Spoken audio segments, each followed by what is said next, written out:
नमस्कार। बड़ी खबर में आपका स्वागत है। आपके साथ में हूं दुर्गेशन भटनागर। बड़ी खबर में बात होगी राष्ट्रपति चुनाव की रोचकता की। आपको बता दें कि अब विपक्ष ने अपना उम्मीदवार जो है वो घोषित कर दिया। पूर्व लोकसभा अध्यक्ष मीरा कुमार को उन्होंने अपना उम्मीदवार बनाया और अब राष्ट्रपति चुनाव को लेकर जो है वो रोचकता जो है वो काफी बढ़ गई है। और अब देखना ये होगा कि विपक्ष किस तरीके से इस पूरे मसले को अपनी रणनीति के तहत इंप्लीमेंट करने की कोशिशों में लगता है। 17 दल उसके साथ हैं। आज सोनिया गांधी के निवास पर अब सभी विपक्षी दलों के साथ उन्होंने बैठक की और उसके बाद सर्वसम्मति बनी है और मीरा कुमार के ऊपर मुहर लगी। और मीरा कुमार बिहार से आती हैं और अब राष्ट्रपति चुनाव जो है वो बिहार बनाम बिहार हो गया है।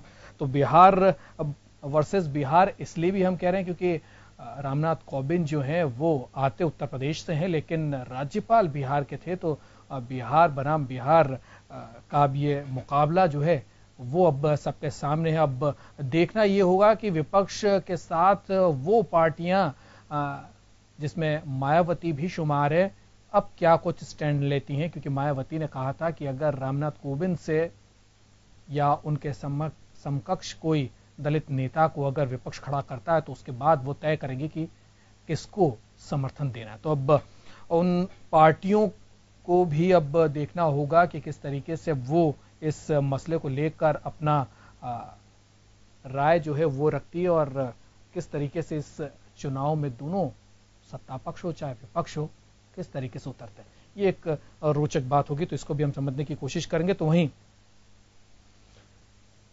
कश्मीर में जिस तरीके से घुसपैठ बढ़ी है, आतंकवादी घटनाएं हो रही है और अवाम के साथ साथ जो सुरक्षा एजेंसियां हैं उनके सैनिकों के लगातार जो शहीद हो रहे हैं, उनके ऊपर जो हमले हो रहे हैं, उनको लेकर अब सेना ने एक एक्शन प्लान किया है और ये है ऑपरेशन ऑल आउट।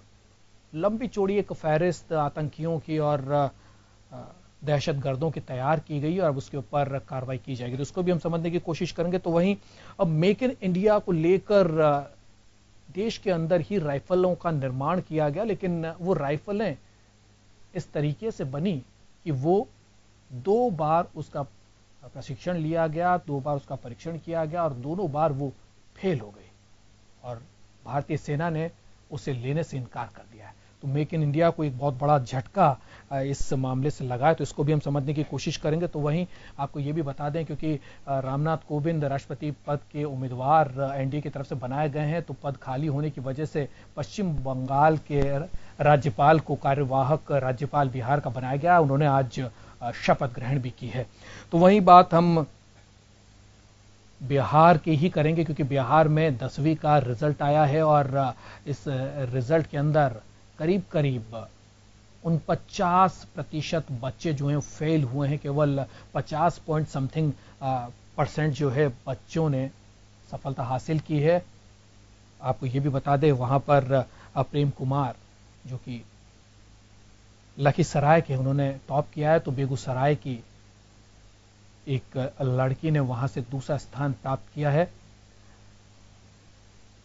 लेकिन एक सबसे बड़ी इस पूरे मसले के पीछे एक और बात है, जिस तरीके से किरकिरी बिहार की हो रही है उसको लेकर बिहार ने इस दौर में एक एहतियात बरती है और जो टॉपर्स हैं उनको बिहार पटना में बुलाया गया और उनके 40 प्रश्न उनको दिए गए और उसको सॉल्व कराया गया और उसके बाद जब पूरी तरीके से उन्होंने इस बात का आश्वासन उनको मिल गया कि ये बच्चे यही हैं और इन्होंने ही ये टॉप किया, उसके बाद मेरिट लिस्ट जारी की गई। तो इसको भी हम समझने की कोशिश करेंगे। तो वहीं बीजेपी में हो चाहे दूसरी राजनीतिक पार्टियां हो, उनमें जातिवाद बढ़ गया है। भारतीय जनता युवा मोर्चा की जो लिस्ट आई है उसके अंदर जाति का एक अलग से कॉलम रखा गया। ये बिल्कुल एक चिंता का विषय है क्योंकि लगातार राजनीतिक दल जो हैं सार्वजनिक मंच से जातिवाद की खिलाफत करते लेकिन अंदरूनी तौर पर जातिवाद को बढ़ावा देते हैं। इसको भी हम समझने की कोशिश करेंगे। चलिए शुरू करते हैं बड़ी खबर।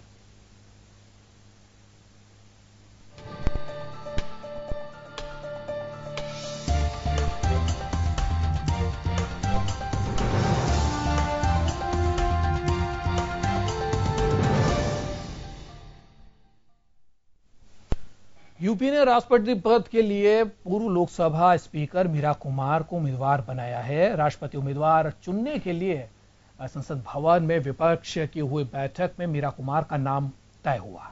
बैठक में 17 विपक्षी दलों ने उनके नेताओं ने भाग लिया। कांग्रेस से सोनिया गांधी, मनमोहन सिंह, अहमद पटेल, गुलाम नबी आजाद, ए के एंटनी, मल्लिकार्जुन खड़गे, अब बीएसपी से सतीश मिश्रा, टीएमसी से डेरेक ओ ब्रायन, समाजवादी पार्टी से रामगोपाल यादव, नरेश अग्रवाल, आरएलडी की बात करें तो अजीत सिंह, नेशनल कॉन्फ्रेंस से उमर अब्दुल्ला, एनसीपी से शरद पवार, प्रफुल्ल पटेल, तारिक अनवर, सीपीएम की अगर बात करें तो सीताराम येचुरी, सीपीआई से डी राजा और आरएलडी से लालू प्रसाद यादव इस बैठक में पहुंचे। और इसके साथ आपको ये भी बता दें, झारखंड मुक्ति मोर्चा के हेमंत सोरेन ने भी इसमें शिरकत करी।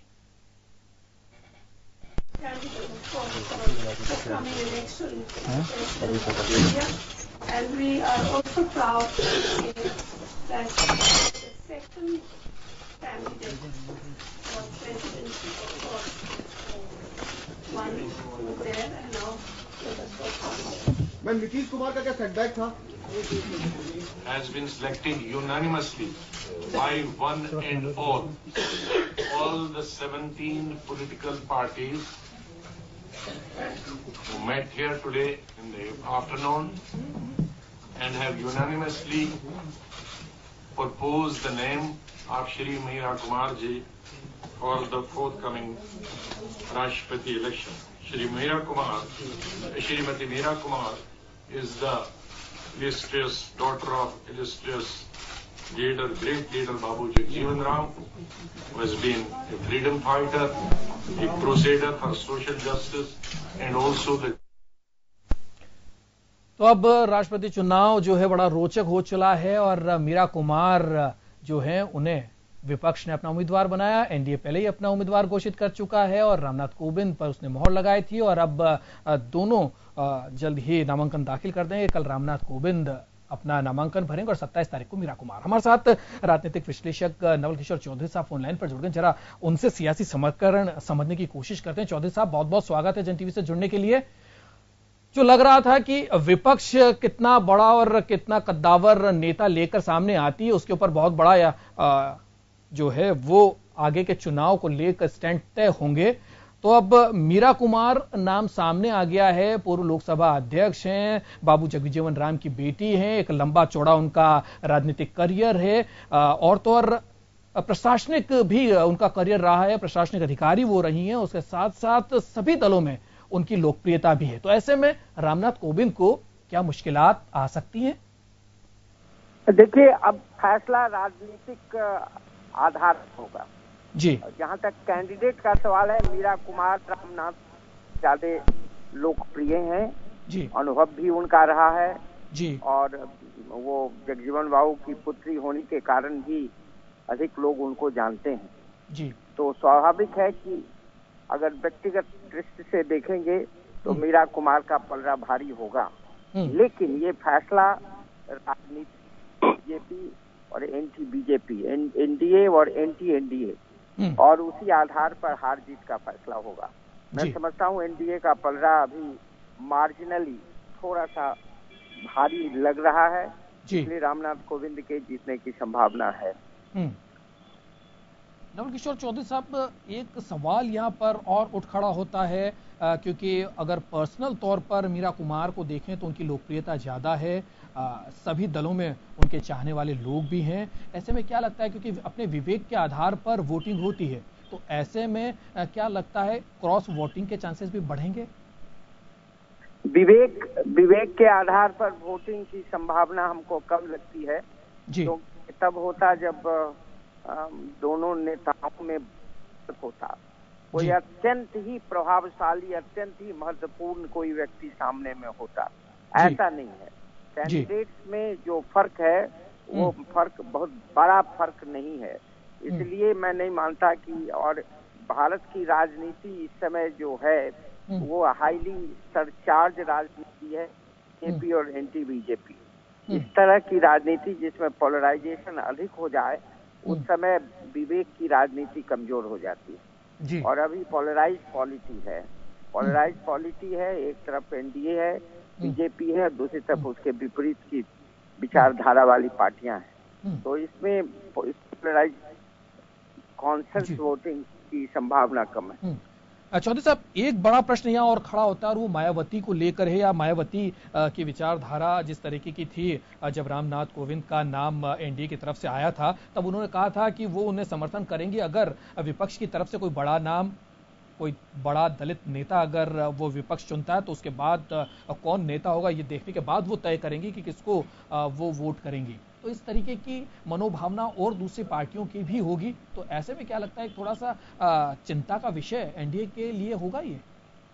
बिल्कुल, धर्म संकट की स्थिति तो पैदा हो गई है और अभी जो स्टेटमेंट मायावती जी का आया है उससे स्पष्ट नहीं पता चल रहा है कि वो किधर जाएंगी, लेकिन हमको लगता है कि मीरा कुमार के पक्ष में फैसला ले सकती हैं, क्योंकि उन्होंने जो स्टेटमेंट दिया है अभी, उस स्टेटमेंट में वो यह कह रही हैं कि कोविंद जी का जुड़ाव संकीर्ण विचारधारा वाली बीजेपी और आरएसएस से है। तो उससे मुझे ऐसा संकेत लग रहा है कि वो ऑपोजिशन के साथ हैं और इस तरह से फैसला, और नीतीश कुमार पर भी दबाव है, नीतीश कुमार पर भी फैसला बदलने का दबाव है, लेकिन नीतीश कुमार का जो स्वभाव है वो फैसला नहीं बदलेंगे, ऐसा मेरा मानना है। तो फिलहाल इतना आसान नहीं होगा रायलसीना हिल्स का रास्ता एनडीए के लिए। अब विपक्ष की उम्मीदवार मीरा कुमार जब सामने है तो मुकाबला बड़ा रोचक और बड़ा कड़ा हो चुका है। बहुत बहुत शुक्रिया चौधरी साहब जुड़ने के लिए।